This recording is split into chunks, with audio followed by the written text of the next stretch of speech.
Welcome back, everyone. So let's continue on my Disney live-action movie reviews of Disney live-action movies I have not seen before.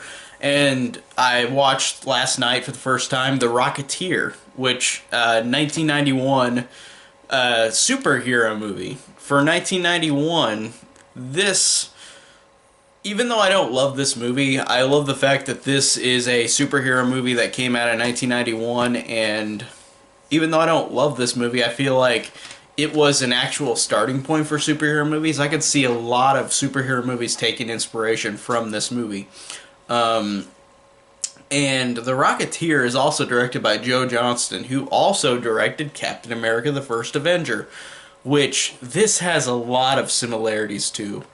It is set in the same time period, World War II, Nazis. It's got the artistic look similar to that. And there's a twist with a character in this movie that felt like Captain America, the First Avenger.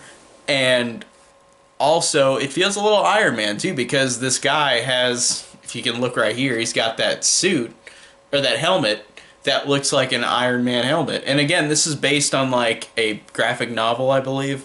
So, it reminds me of like just the look of him flying around reminds me of a pre-Iron Man, and I love that in terms of like how they perfect it in like the Iron Man movies. But this is cool seeing this character in this movie, Cliff, becoming the Rocketeer and flying around like Iron Man does. But it's not, of course, it's dated in terms of the effects, but still, it's a cool first feat showing this happen with the character flying around looking like Iron Man.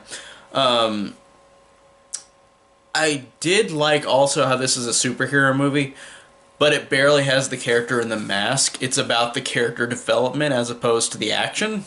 And there is action, of course, in the movie. I'm not saying there isn't, but it does more of a focus on the characters, which I enjoyed. But this is also a negative because the characters are kind of just okay and kind of bland. All the performances are totally fine. Like the main guy is fine, Jennifer Connelly is fine. Um, and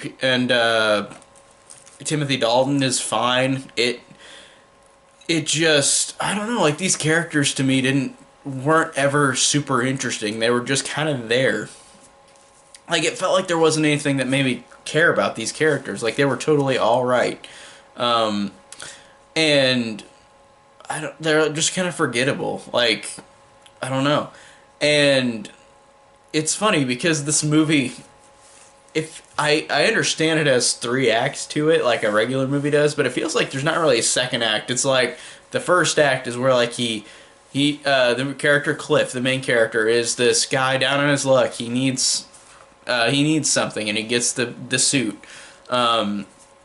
And he trains in the suit, and then it kind of just escalates to the villain and him fight at the end. And it didn't feel like there was as much of a second act, and I guess there was one, but it was shorter. Like, it was a very short second act. Like, it didn't feel like there was much in the middle. For me, I guess. Like, it felt like it was a weird mix of, like, oh, it's the first act and the third act, not much of a second act.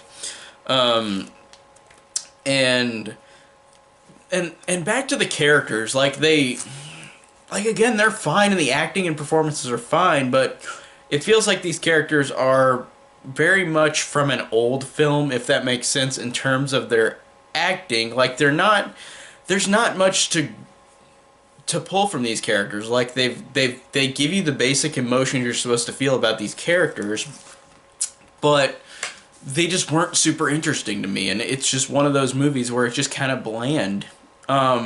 But the effects, even though some of them are dated, are cool and nice, and it works in a lot of aspects, and everything is fine about it. But it's just not.